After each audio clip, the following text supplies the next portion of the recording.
Take me back to before you started Apple. Even back in high school, I knew I could design computers with half as many chips as the companies were selling them with. I taught myself, but I had taught myself in a way that forced me to learn all sorts of trickiness. Because you try to make valuable what you're good at.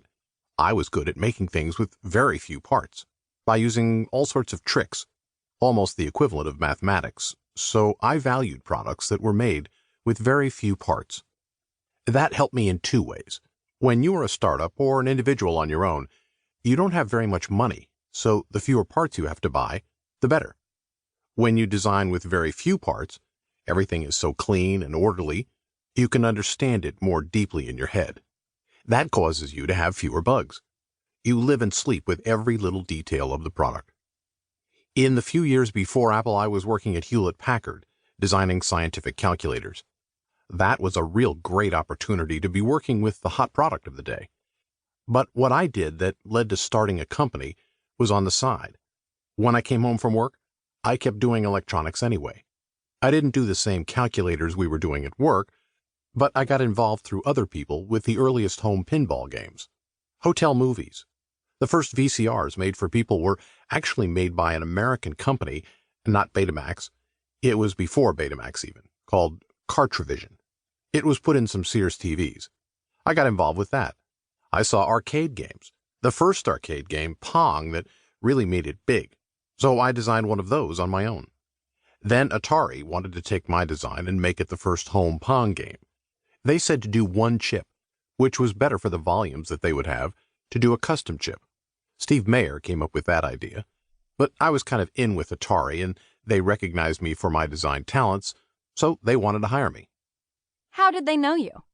Steve Jobs worked there part-time. He would finish up games that they designed in Grass Valley. He brought me in and showed me around, and Nolan Bushnell offered me a job on the spot.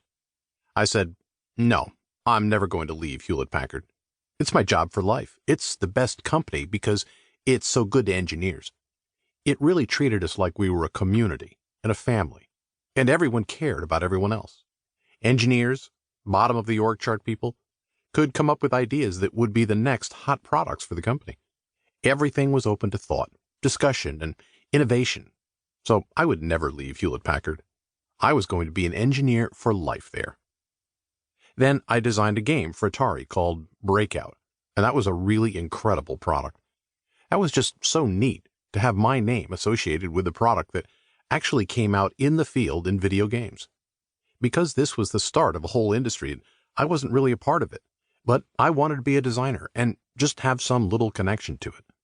In doing all these projects, I got involved in another one. The ARPANET then had about a dozen computers connected with a network.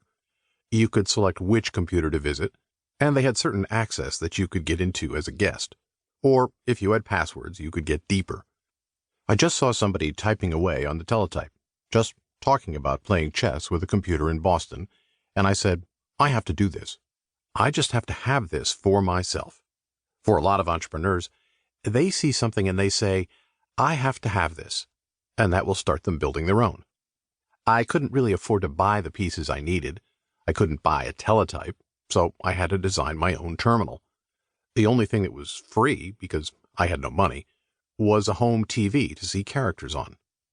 I got a keyboard for $60, which was amazingly low priced then. That was the most expensive thing to getting my terminal built.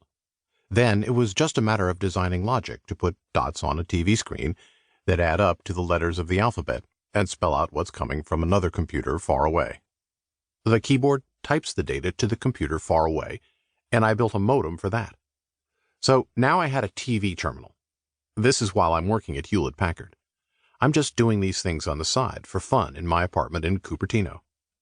Back in college, I had designed a neat deal called a blue box for making free phone calls. Steve Jobs came along and said, let's sell it. So now I had this video terminal, and he said, there's a local time-sharing outfit that buys these expensive terminals. Why don't we sell this to them?